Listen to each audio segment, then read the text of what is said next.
In 1969, Ken Thompson, a programmer at Bell Labs, wrote a video game named Space Travel for the GE635 mainframe.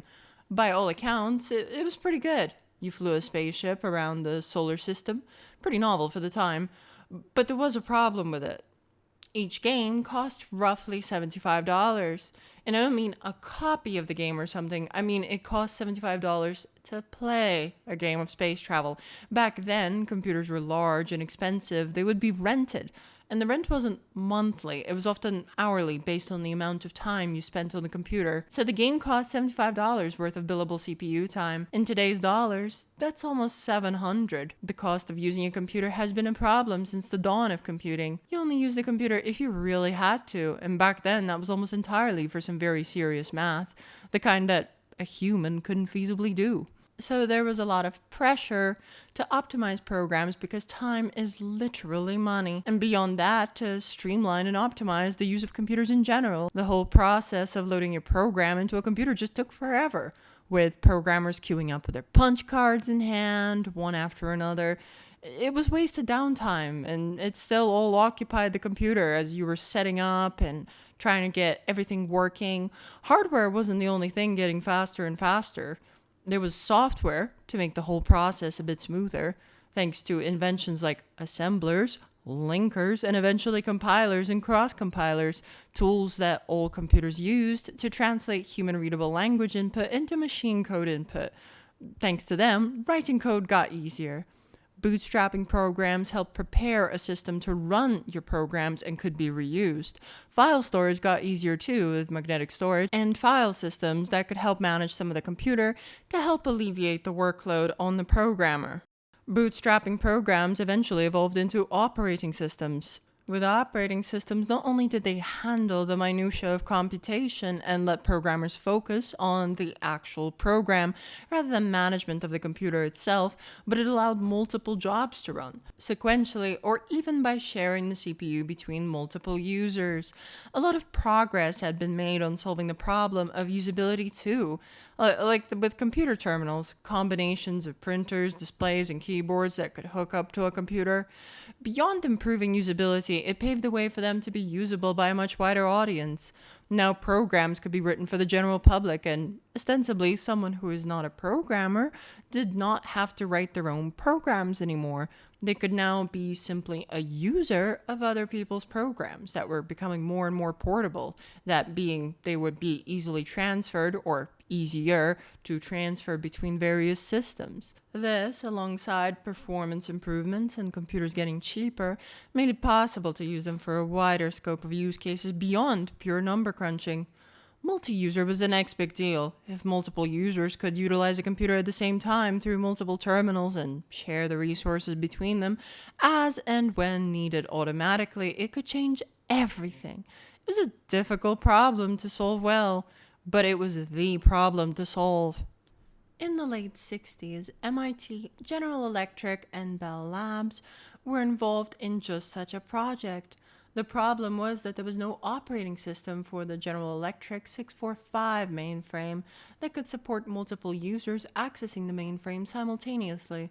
There were some predecessors like CTSS for the IBM 1790 in 1961, and General Motors NAAIO for the vacuum tube monster mainframe, the IBM 704, but none that met the requirements for that specific mainframe, the General Electric 645. So that was the project. The operating system was called Multics, from the word multiplex, meaning many or multiple.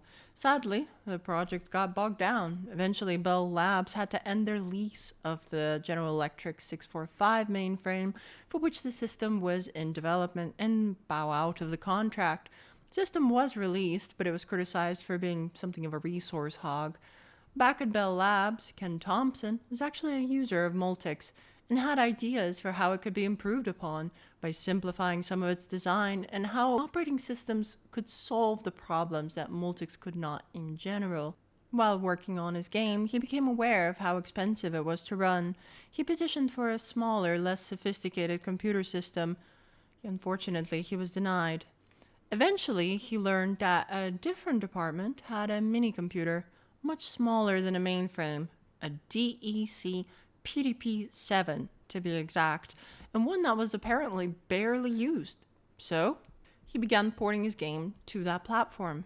To speed up the process of porting, he would also begin writing his new operating system there.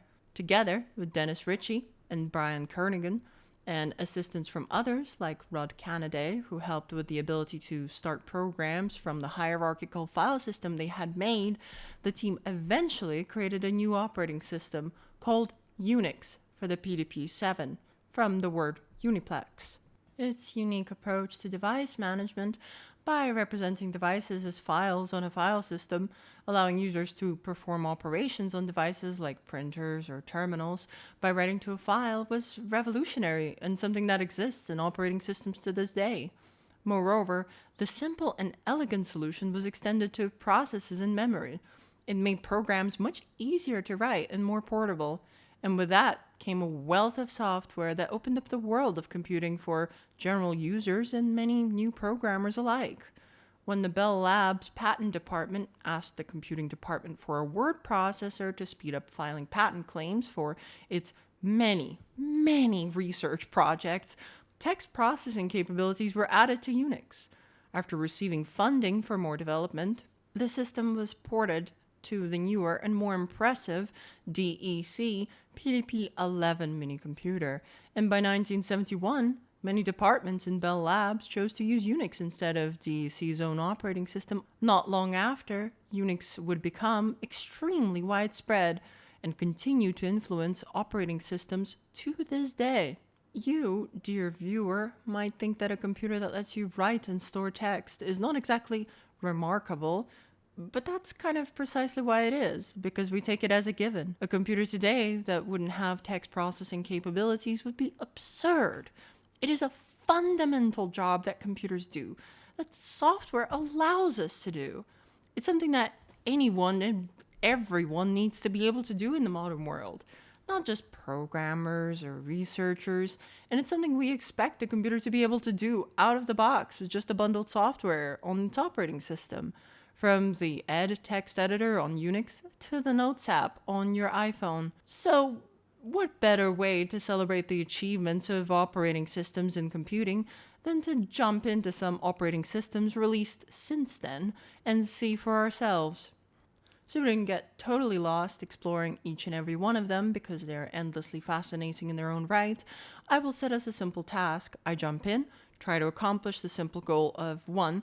Creating a file, 2. Writing some text in that file, 3. Save the file, and, ideally, share the file in the way that it would have been done on the OS of the time. And while we're at it, we can explore each OS, mess around, and see how they've evolved over the years. If this sounds up your alley, then get comfy, and I hope you enjoy the rest of this video. Now, the operating systems I've selected for this are based on 3 criteria. 1, I personally think they're noteworthy or simply interesting and cool, and I have things to say about them. And 2, they're nothing super obscure like Plan 9 or Amiga OS. Not that I have anything against either of those, believe me, I think they just deserve their own respective videos. And 3, I could actually get them running and show them off because, oh boy, that was a lot to get each and every one of those running. I hope you do appreciate the amount of effort that went into that. I also won't go into installing each operating system because frankly, the video would be way too long with all that. I will remark on the installation process if it's relevant, if it's special or unique in some way. So without further ado, let's get on with it. Starting off all the way in 1974, we've got Unix version 5 for the PDP-11, originally with more than 50 installs, licensed outside Bell Labs to select research institutions. Here in 2026, I'm running it on a Pi DP-11, which is a wonderful kit recreation of the PDP-11 front panel, powered by an emulator running on the Raspberry Pi inside. Once we're at the bootloader prompt here, we simply type in Unix. Initially, we are root, which is the system administrator account. Let's go ahead and just have a look around real quick. So here's our root directory, our highest level directory. We've got some very familiar things like bin, dev, etc, /user, pretty good. Unix is a file. I wonder if there's file on here. I doubt it. Yeah, didn't think so. So that's kind of how this is gonna go. Is you're gonna notice that there's a lot of stuff that you would expect to be there that's just missing. So we can go ahead and do a ls of bin actually, and just have a look.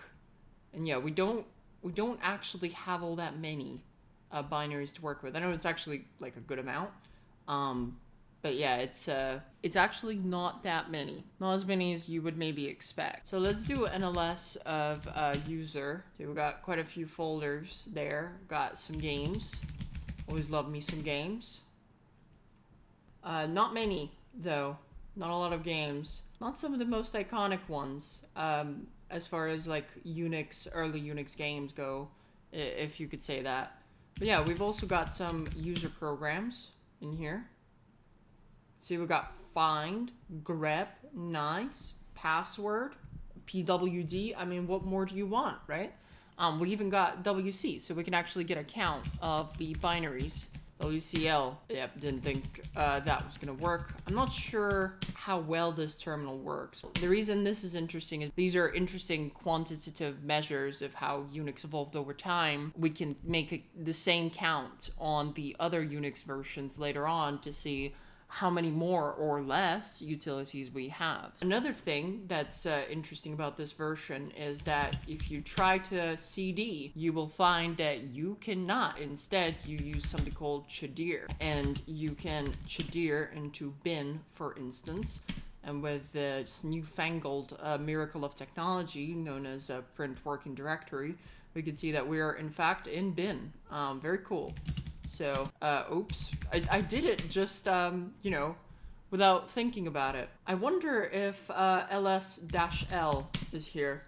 Yes, it is, and we've got the permissions. First things first, what we're gonna need to do is to make a directory. Now, the way that you would share files back in the day is usually there would be many users who would log on to a single big computer, either a mainframe or a mini computer like a PDP-11, for instance. To that effect, the way you would share files is if you have multiple user accounts on the same system. If I was, say, some professor, big brain person at a university, and I wanted to share something with a student or something with another person at the university or at my business department, whatever, then they would just log on and go to their home directory or somewhere else on the machine, log on with their own account off their own terminal, and they would be able to get the file then and there. So that's exactly what we're going to do in the old-fashioned way. So to do that, though, we're going to need to add some users. So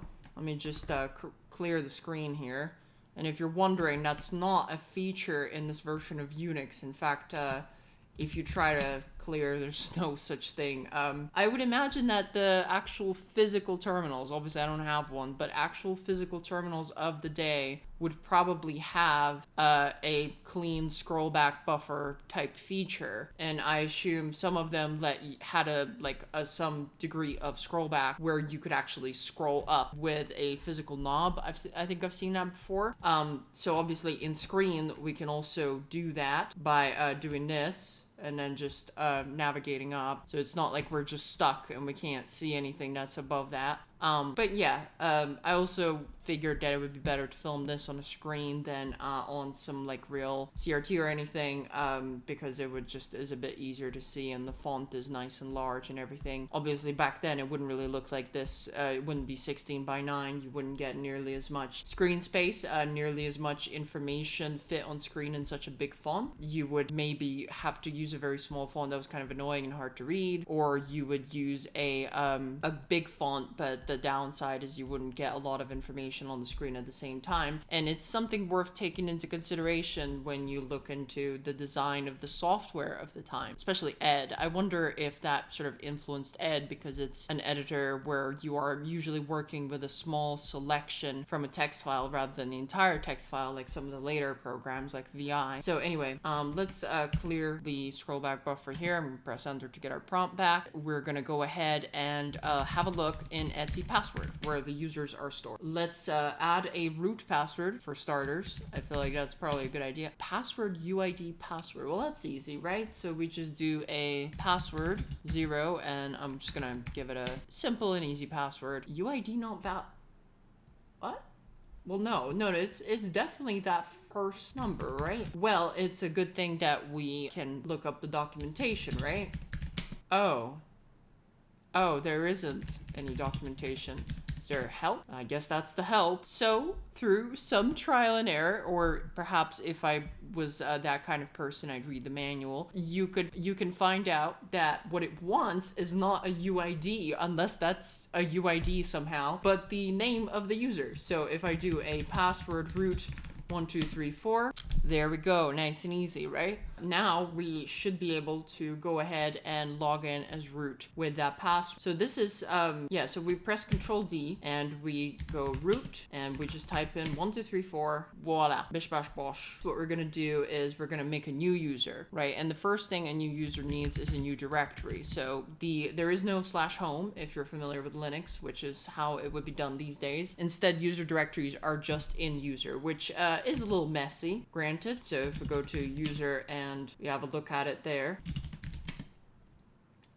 says very suspicious empty space at the top. I'm not sure if me passing mkdir of an existing directory like that messed something up or not. I suppose we'll find out soon enough, you know. But yeah, so got a bunch of directories there like games. Those are not users, but that's where user directories would go. Of course, you can structure it whichever way you want. Honestly, you could direct someone to a, directory on temp or something like that, something crazy. But yeah, I'm actually kind of curious about shadir user pub. What is in there? Let's have a look. ASCII, Greek, keyboard, tabs. This is the permissions. Then what is this? This one. I'm not actually sure. So we can make dir user Alyssa, which is me. And we're gonna also make dir user Bob. How appropriate. We're gonna add them to the user file. So as you can see, we've changed now because we have a password, and that is a hashed version of our password. So what we're gonna do is we're gonna add these users to that file. Obviously, there's no VI on here or anything. Instead, you get the joy of using ed, the standard system editor. Truly an exciting time trying to exit ed for the first time. But yeah, there's no special utility or anything. You just edit the file. Clearly something's not quite working right with that terminal. I don't think it should be printing multiple question marks like that. But yeah, this is a Windows terminal SSH'd into the Raspberry Pi that is running the simulator in the PyDP11 that I'm using, which is running a screen session that has all this in it, that has the PyDP software that is a wrapper around Sim, which is a historical simulator of the PDP-11 hooked and the PyDP-11 has it hooked up with its physical console and switches and buttons via something called like RealCons, I believe. And yeah, so I wouldn't be too surprised if this situation was not like entirely always perfectly reliable. I'm sure that even back then terminals were not entirely reliable in terms of what they were doing. I mean, heck, if you know my channel, you know that I mess around with the C64. I used to mess around with the C64, and the C64 has those character ROM corruptions and stuff like that. I could easily think that something like that would happen in a serial terminal, or hell, even just a cable got trampled on or something and the voltage got corrupted.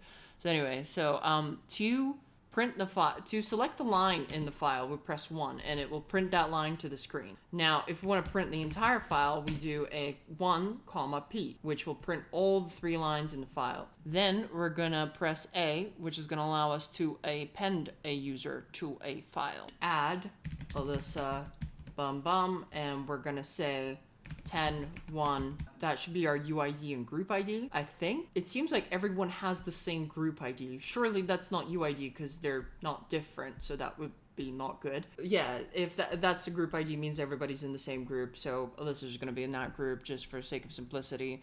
I don't actually know how you do groups, if you do groups on Unix version 5. But yeah, and we're gonna set her home directory, my home directory I should say, very weird. Talk about yourself in third person. To user Alyssa, right? Because that's what we made. And yep. And then we're gonna add a Bob, who is gonna be, and we're gonna do a user Bob. And then to exit this append mode, we press enter dot enter. I think we can write this, and it shows us the file is increased by a good amount to 105, so that's almost double the size because there's 3 lines before.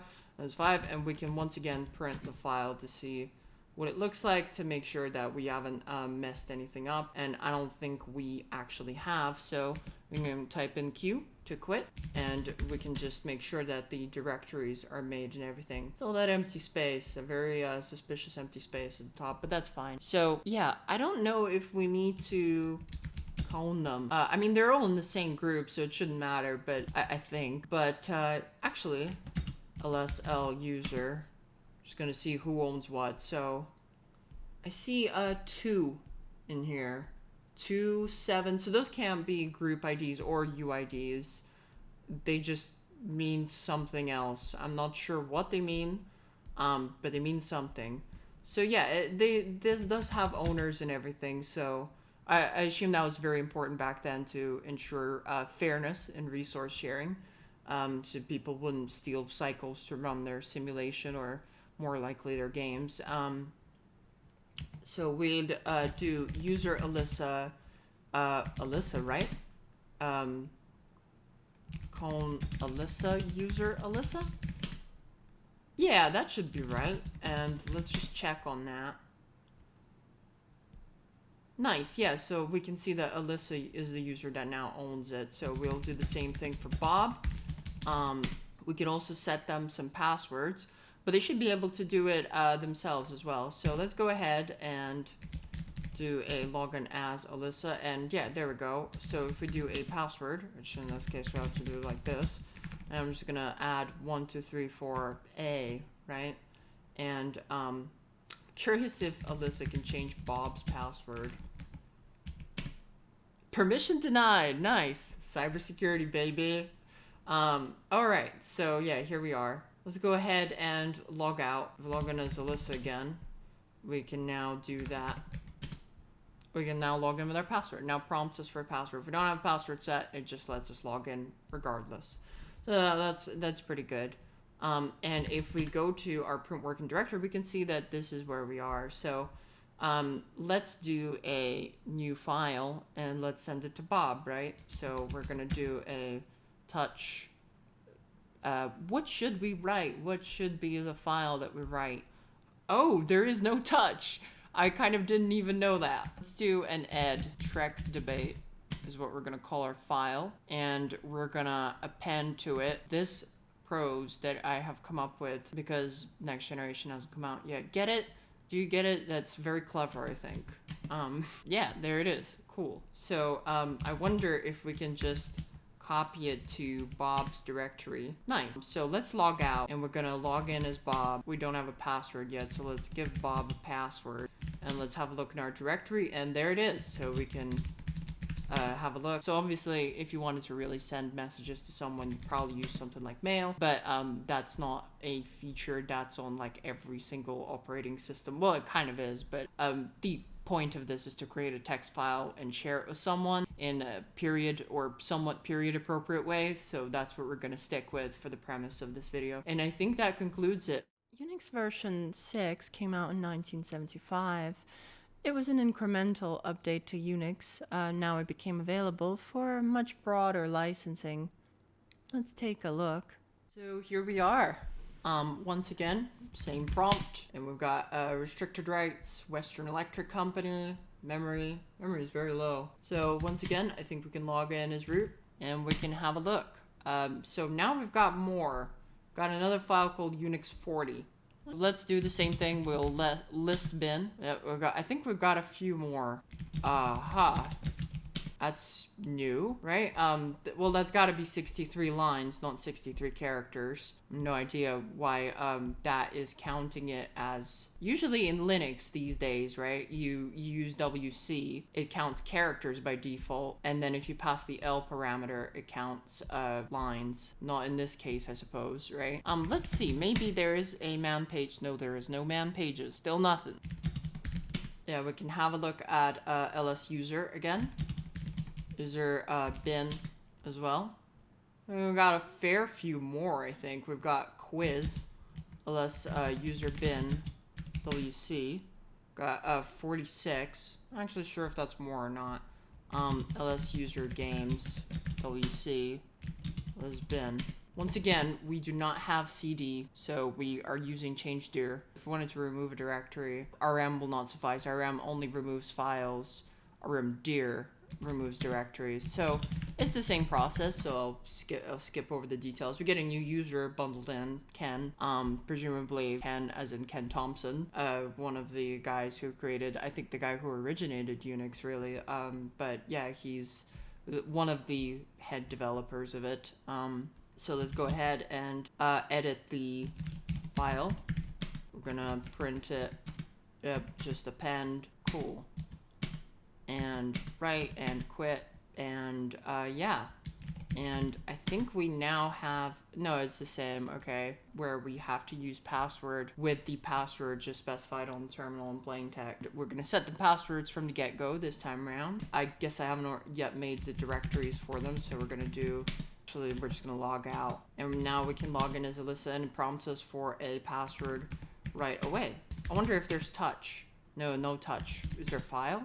Yeah, there is file, right? So bin awk cannot stat because there is no awk or anything, right? Bin change owner. Yeah, it's an executable. So this is just a program in there. Nice. Okay, so there's also a user bin quiz. It's actually on path, and we get all these subjects and everything. I think I want to do maybe a separate video just going through these quizzes and how they changed and how they become a sort of interesting artifact of time in their own right. But for the sake of keeping this pretty brief and pretty short, kids are gonna love it. There we go. Back to the Future reference. Levoit, good enough. Actually, let's fix that because it's a fun thing. Let's do select 3, line 3. I'm gonna delete that line. I'm gonna append, but your kids are gonna love it. Let's do a print to make sure we haven't totally messed up this file. Let's do the same thing where, and now if we log in as Bob, yeah, we've got a file here, track debate, and that's kind of Unix 6. You know, it's been very much an incremental upgrade. It has a really nice user guide on installing it and using it and such and such. So that's pretty helpful, but yeah, it's not so substantially different in a way that's immediately obvious. It did become much more broadly available, but it's really Unix version 7 where it's at, so let's see that.